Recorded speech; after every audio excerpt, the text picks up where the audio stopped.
अरे भाई साहब, ये क्या रूल निकाल दिया आईपीएल 2025 ऑक्शन के लिए। इस रूल के चलते जितने भी फॉरेन प्लेयर्स हैं उनको भारी नुकसान होने वाला है, पर फायदा हमारे बीसीसीआई का होने वाला है। कैसे? इस वीडियो को एंड तक देखना, आपको पता लग जाएगा। एंड ट्रस्ट मी, इस रूल के चलते पूरा आईपीएल 2025 का सीजन पलट सकता है। नमस्कार, स्वागत, वेलकम करता हूं आपका इस YouTube चैनल मास्टरमाइंड विद अतिशय में, जहां पर हम क्रिकेट जगत की सारी बातें करते हैं। और आज के वीडियो में हम ये तो जानेंगे ही कि ये कौन सा मेजर रूल चेंज हुआ है 2025 ऑक्शन आईपीएल के चलते, और इसी के साथ साथ वो ऐसे कौन से 3 प्लेयर होंगे जिन पे सबकी निगाहें होंगी, जिन पे सबसे ज्यादा बोली लगने के चांसेस हैं। तो चलिए शुरू करते हैं।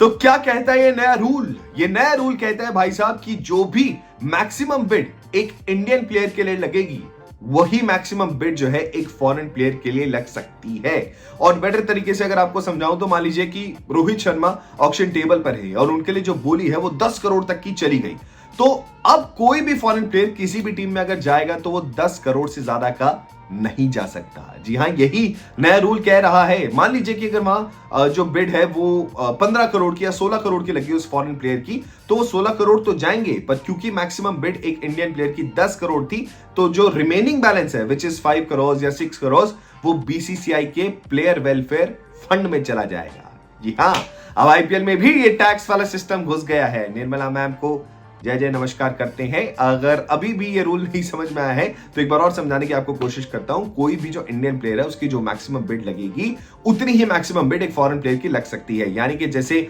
अभी हम देखते आ रहे थे पिछले में मिचेल स्टार्क, पैट कमिंस जो इतने 20-20 करोड़, 22-22 करोड़, 24-24 करोड़ कमा रहे थे, अब उनको ऐसा करने का मौका नहीं मिलेगा, बशर्ते अगर किसी इंडियन प्लेयर की भी बोली 24 करोड़ की लग गई हो। तो ये आई थिंक एक इंडियन प्लेयर्स को एक्स्ट्रा एडवांटेज देने के लिए है, और साथ में आपका केटी में कुछ तो बैलेंस रहे या बीसीसीआई का थोड़ा सा फायदा हो जाए। आई थिंक उसके लिए ये रूल जो है बनाया गया है। कैसा लगा आपको ये नया रूल? क्या इसका कुछ फायदा है, नुकसान है?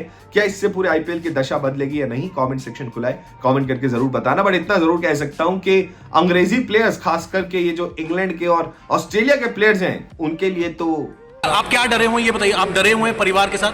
पूरा परिवार डरा हुआ यार। पर अच्छा और बढ़िया माहौल तो आई थिंक इन 3 प्लेयर्स के लिए है। वो ऐसे 3 प्लेयर्स जो सबकी निगाहों में होंगे कि हम इन्हें जो है अपनी टीम में रख लें। उसमें सबसे पहला नाम आता है the one and the only Rohit Sharma का। मैंने एग्जांपल में भी उनका नाम इसीलिए लिया क्योंकि ऐसा हो सकता है प्रैक्टिकली पॉसिबल। 10 करोड़ तो नहीं, आई एम श्योर उससे ज्यादा के वो बिकेंगे, पर वो ऑक्शन टेबल पे आए, क्योंकि लास्ट ईयर ऐसे स्पेकुलेशंस आ गए थे हार्दिक और रोहित रिफ्ट के बाद, प्लस जैसा परफॉर्मेंस, प्लस जिस तरीके से वो चल रहे हैं कि रोहित शर्मा अपना नाम ऑक्शन टेबल पे डालेंगे। और ऐसी ये भी खबरें आ रही हैं कि दिल्ली और लखनऊ उनको जो है इस टीम में अपने रखना चाहेंगे एज अ कैप्टन। उनके लिए अलग से 40 से 50 करोड़ तक का बजट, आई रिपीट 40 से 50 करोड़ तक का बजट अलग से रोहित शर्मा के लिए वो कैरी कर रही हैं। अब इस बात में कितनी सच्चाई कितनी नहीं, ये तो देखो जी, नवंबर दिसंबर में जब ये ऑक्शंस होंगे तभी पता लगेगा। पर हाँ, इस लिस्ट में दूसरा नाम कौन सा है? वो है the one and the only Rishabh Pant. We all know he has a great comeback. जब से वो एक्सीडेंट से वापस लौट कर आए हैं, अपनी बेहतरीन फॉर्म में है, भले चाहे वो आईपीएल हो, चाहे वो T20 वर्ल्ड कप या फिर अभी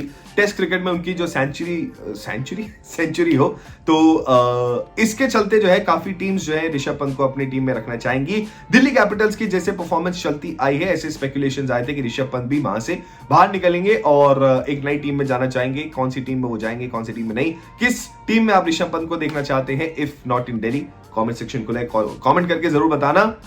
बैंगलोर या कोई और, बताइएगा जरूर। तीसरा प्लेयर इस लिस्ट में कौन आता है? आई थिंक एक फॉरेन प्लेयर है, फिलिप सॉल्ट। जी हाँ, ये इंग्लैंड के धुआंधार बैट्समैन, कोलकाता के लिए लास्ट ईयर खेले थे और कोलकाता को जीत दिलाने में इनका बहुत बड़ा योगदान था। बहुत ही अच्छा इन्होंने संभाला था टॉप ऑर्डर का ये पूरा जिम्मा।